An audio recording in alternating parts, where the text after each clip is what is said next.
पोलिसांनी पकडलं ठीक आहे बोली का एक सेकंड रुको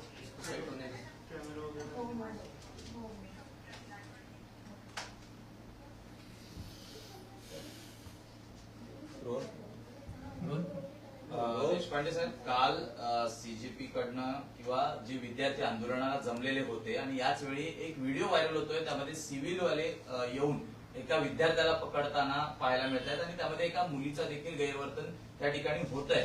नेमका हा काय प्रकार आहे ज्या पद्धतीने सर्वांनीच प्रश्न उपस्थित मला असं वाटतं ह्याच्याबद्दल स्वतः पोलिसांनी बोललं पाहिजे की हा काय प्रकार आहे आणि त्याच्यावर तुम्ही काय कारवाई करणार. आय एम शुअर मी देवेंद्र फडणवीस साहेबांना खूप वर्षापासून बघतोय राजकारणामध्ये, कधीतरी माझी त्यांची इंटरॅक्शन सुद्धा झाली आहे. ते अमित शहांसारखे इन्सेन्सिटिव्ह नाहीत, त्यामुळे ते निश्चितपणे कारवाई करतील. ज्या पद्धतीने अमित शहा वागतात त्याप्रमाणे ते काय गुंडांसारखे वागणार नाहीत. ते सेन्सिटिव्ह आहेत, शिकलेले आहेत, त्यामुळे ते निश्चितपणे कारवाई करतील अशी मला आशा आहे. पण ज्या पद्धतीने त्या पोलिसवाल्याच्या हे पण दिसून येत आहे की त्याला निदर्शनास आलं नाही की एक महिला आपल्या समोर आहे.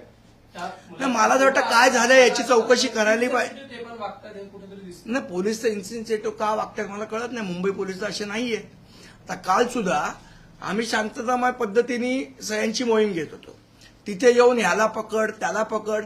मला असं वाटतं की एकदा आहे ना दिल्लीतल्या बसलेल्या सेंट्रल गव्हर्नमेंटनी ठरवावं की या देशात लोकशाही आहे का या देशात हुकुमशाही आहे. एकदा तुम्ही ठरवा आणि आम्हाला सांगा की बाबा आजपासून लोकशाही संपली, आजपासून हुकुमशाही चालू झाली. मग आम्हाला पण आमचे ऑप्शन्स ओपन राहतात ना, कसं डील करायचं तुमच्याशी ते. आम्ही लोकशाही आहे म्हणून सगळं लोकशाहीच्या मार्गाने करतोय. तुम्ही जर सांगितलं ही आजपासून लोकशाही संपली आहे, आजपासून हुकुमशाही चालू झाली आहे, सुप्रीम कोर्ट पण तुमचं ऐकणार नाही, सुप्रीम कोर्टाला वेळ पण नाही तुमच्यावर काय अत्याचार होतोय ते बघायला. एकदा आम्हाला सांगून टाका की आजपासून आता हुकुमशाही चालू झाली आहे. मग आम्हाला पण आमचे ऑप्शन ओपन राहतील ना की लोकशाहीच्या मार्गाने आंदोलन करायचं का भगतसिंगांच्या मार्गाने आंदोलन करायचं. काल आपण जर बघितलं सोनम यांनी उपोषण मागे घेतले, मात्र अभिजित दिपके यांनी अजून देखील आंदोलन सुरूच ठेवलं. जोपर्यंत राजीनामा होत नाही तोपर्यंत राजीनामा तर धर्मेंद्र प्रधानचा झालाच पाहिजे. माझा सरकारला एक प्रश्न आहे, जयदीप धनखडांचा तुम्ही राजीनामा घेतलात का घेतलात? काय केलेलं जयदीप धनखडनी? एकदा देशाला कळलं? तुम्हाला कळलं? मला कळलं की जयदीप धनखडनी राजीनामा का दिला. कारण जयदीप धनखड तुमच्या अंगाशी आलेले म्हणून तुम्ही तुमचा राजीनामा घेतला. तर हा धर्मेश प्रधान आमच्या देशाच्या अंगाशी आलाय तर त्याचा तुम्हाला राजीनामा घ्यायला होत नाही. जयदीप धनखडचा राजीनामा का झाला एकदा नरेंद्र मोदींनी सांगावं देशाला की आम्ही का राजीनामा घेतला. ही खोटी जी कारण नाही, त्यांची तब्येत बरी नाही वगैरे. आता तर चांगले फिरतायत जयदीप धनखड. शिक्षण सचिवाचं खातं बदललं जातं केंद्रामधल्या, मात्र धर्मेंद्र प्रधानवर अजूनही मला तर त्या धर्मेंद्र प्रधान मला कळत नाही एवढा निर्लज्ज माणूस कसा आहे. सोशल मीडियावर एवढा माणूस तो ट्रोल होतोय, झोतो येतोय, त्याला शिव्या घालतोय.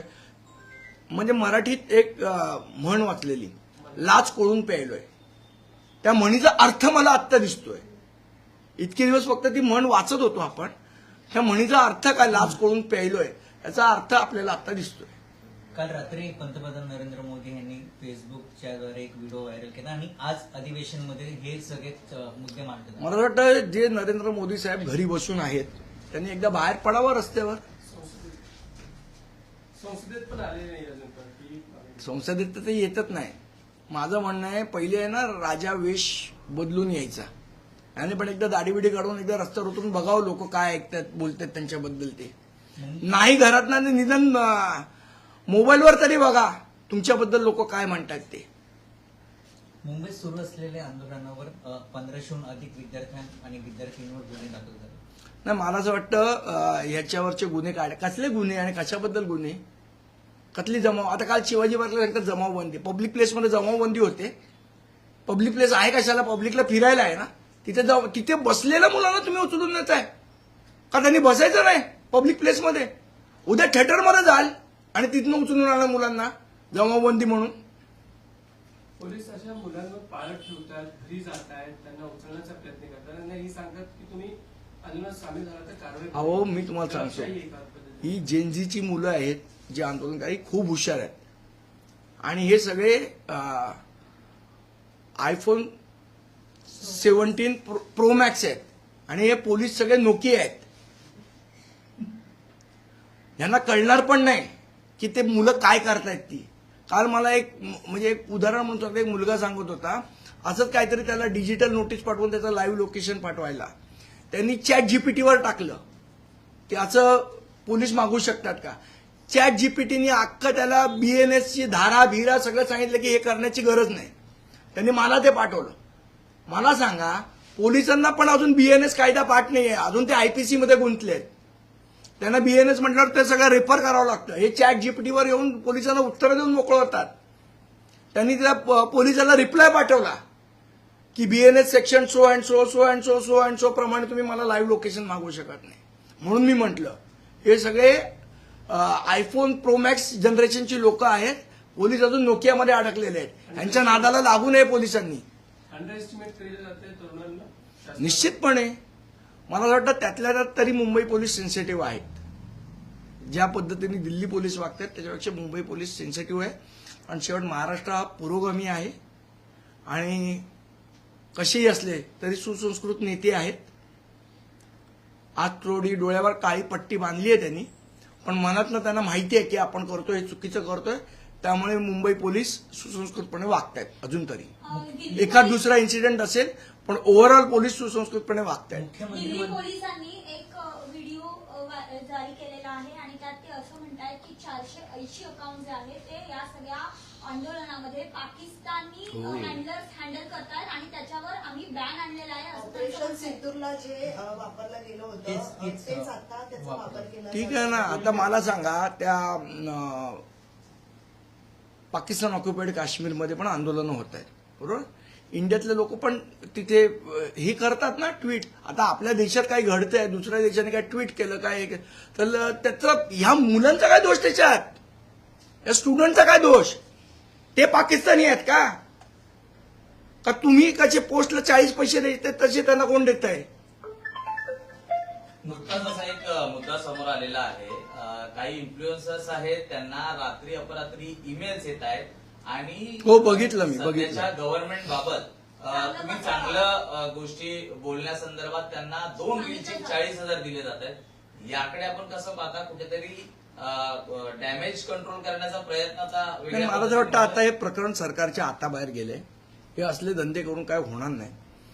आता काही ऍक्टर्सना पण ते पैसे द्यायचे, आता तेही ऍक्टर्स पैसे घ्यायला नकार देतात. शेवट कुठेतरी माणसामध्ये एक मला असं वाटतं भावना असते, स्वतःचा कॉन्शियस असतो. त्यामुळे लोक आता या गोष्टींना भुलणार नाहीत. मुख्यमंत्र्यांनी काल असं म्हटलं की विद्यार्थ्यांचा वापर करून राजकीय कोणी भाजण्याचा प्रयत्न सुरू आहे. अच्छा, मुख्यमंत्र्यांना काय बोललं तर बाबा परत महाराष्ट्राचा अपमान होईल. पण मला असं वाटतं मुख्यमंत्री हे जे बोलतायत त्यामुळे विद्यार्थ्यांचा अपमान होतोय हे त्यांनी विसरू नये. आज संध्याकाळी 4 वाजता मीनाताई ठाकरे पुतळ्याजवळ दोन्ही अमित ठाकरे असतील आदित्य ठाकरे यांचं आज राष्ट्रगीत आहे. हा, आम्हीही जाणार आहोत राष्ट्रगीताला. ओके, रविवारच्या सांगा ना जरा. रविवारी ज्या पद्धतीत आंदोलन होणार आहे, दोन्ही ठाकरे बंधू सोबत असतील, कशा पद्धतीत नाही आता त्याचं सगळं प्लॅनिंग चालू आहे. आम्ही आज सन्मान्य राजसाहेब त्याच्याबद्दल सांगतील आम्हाला आणि त्याप्रमाणे पोलिसांशी चर्चा करून तो रूट ठरवला जाईल.